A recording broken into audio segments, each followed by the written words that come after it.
Hello everyone, and welcome to part 2 of our National Hobby Month with the United Region. Now you remember last time I talked about hobbies of my past. Well, now I'm here to talk about hobbies of my present. And one hobby that I'm particularly current in, what's a good word, very consistent with, is cooking. And, well, I thought I'd show you how to make a good old-fashioned meatloaf. And very common, very different, not unlike a taco, very different ways to make a meatloaf. It's simple if you know how to handle the oven and things like that, if you know what you're doing. You have to be very careful. It's serious, but simple. And, well, let me just get a little knife here. And the first step, I would say, is cutting out the meat. Let's see. Alright, I have here 2 pounds of ground beef. Be very careful here.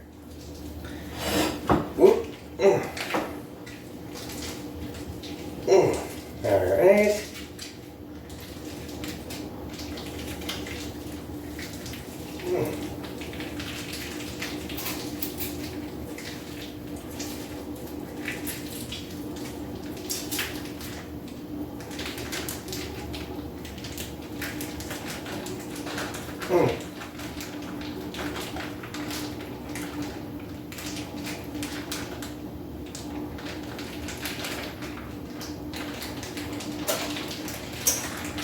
Alright, I think I've got most of it out. Beautiful.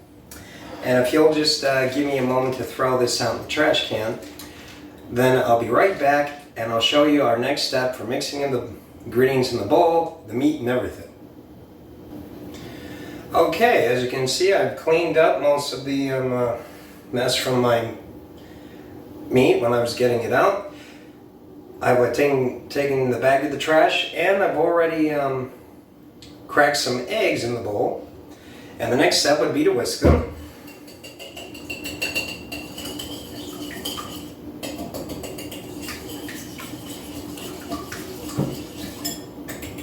Oh, that looks nice.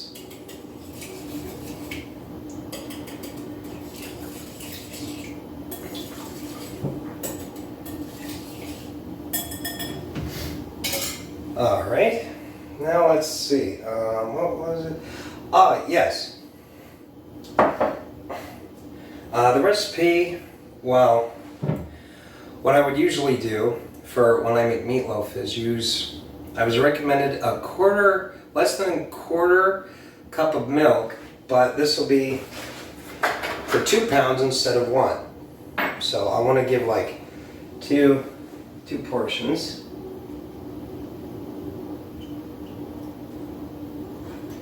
I'd say, I'd say something like that. 1 cup.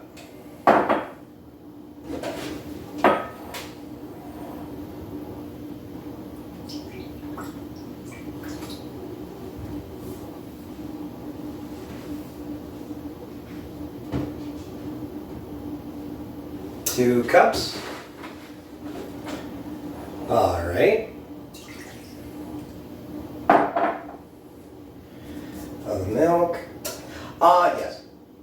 Now for 2 1/4 cups of breadcrumbs. Now what I'm going to use is Planko Italian breadcrumbs.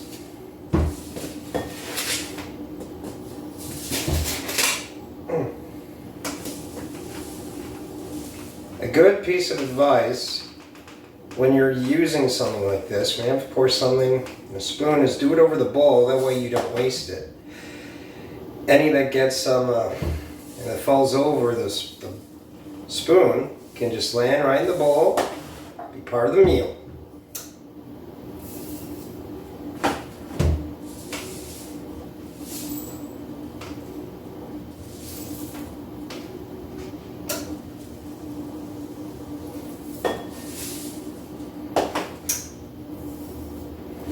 Alright, good. And I believe, yes, just a little sprinkle of onion powder. And let's see, a quarter teaspoon of salt.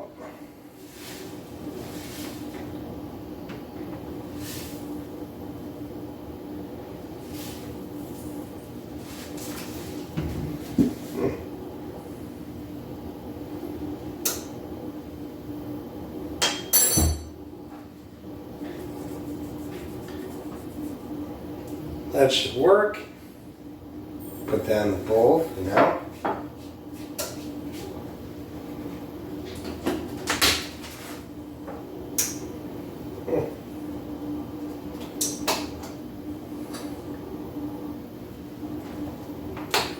And a quarter cup of pepper, black pepper.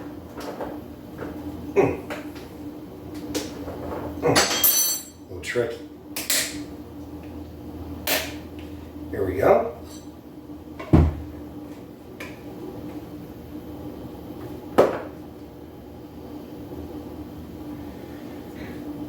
All right, now for a big spoon.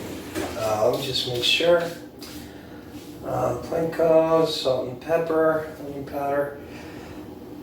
Yes, good. Now time to start mixing my ingredients.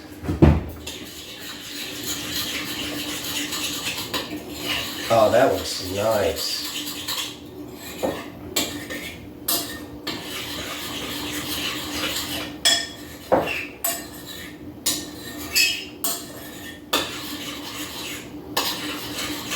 I love cooking. It can be a little strenuous. But over the last, I'd say about a year or so, I've gotten pretty into it. I mean, I've gotten the hang of it. Been able to cook a few recipes like fried chicken, spaghetti, pretty much anything like meat on a griddle. Alright, now I've got my meat in here. Now it's time to start mixing it in. There we go. Beautiful, beautiful. Alright. Oh, yeah. Yeah, here we go. Yeah. Alright. Now that's nice. All right.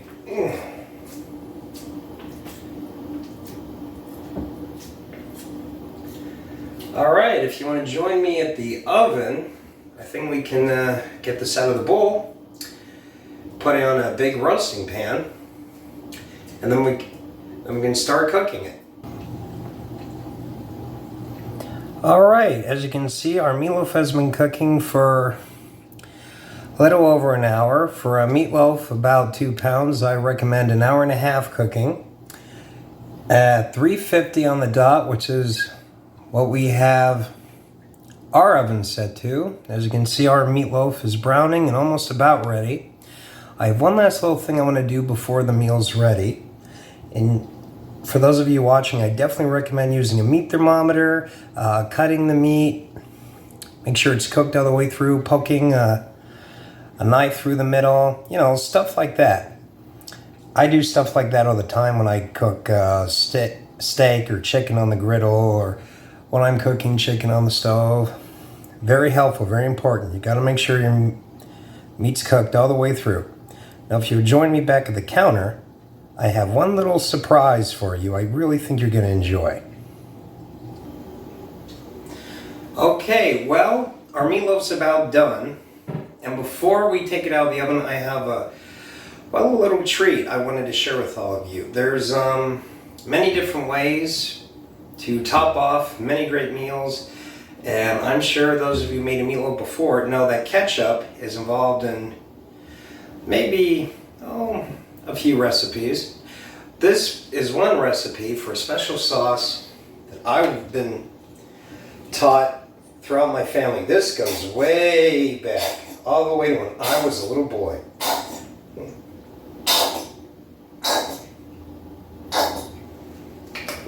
Should be enough. What you do is you just add a little mustard, some ketchup. Should be enough. About a spoonful of brown sugar. Let me just dive in there. All right, here we go. You don't want to put in too much mustard or too much ketchup. Trust me, you'll taste the mustard. And it kills the taste.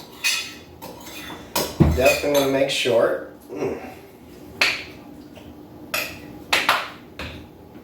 Just enough brown sugar to thicken it.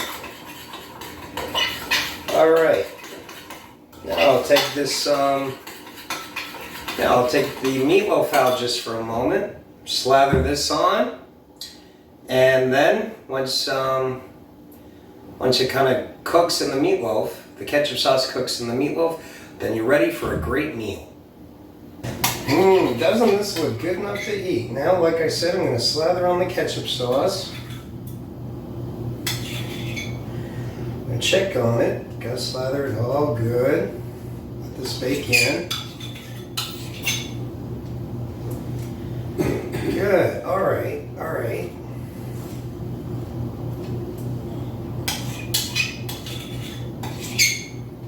Beautiful. Beautiful. Just enough. This is lovely. Alright, now I'll put this back in the oven. Check on it about 5 minutes. Well, our meatloaf's finally come out of the oven, and let me tell you something, isn't that delicious? I can't wait to sink my teeth into this. I'm going to thank you all for joining me for our present version of Hobby Month with the United Region, and stay tuned for our final video of this segment focusing on future hobbies. And yes, those hobbies you should fear most of all. Little Christmas Carol joke. Until next time, this is Josh Edwards. Bye.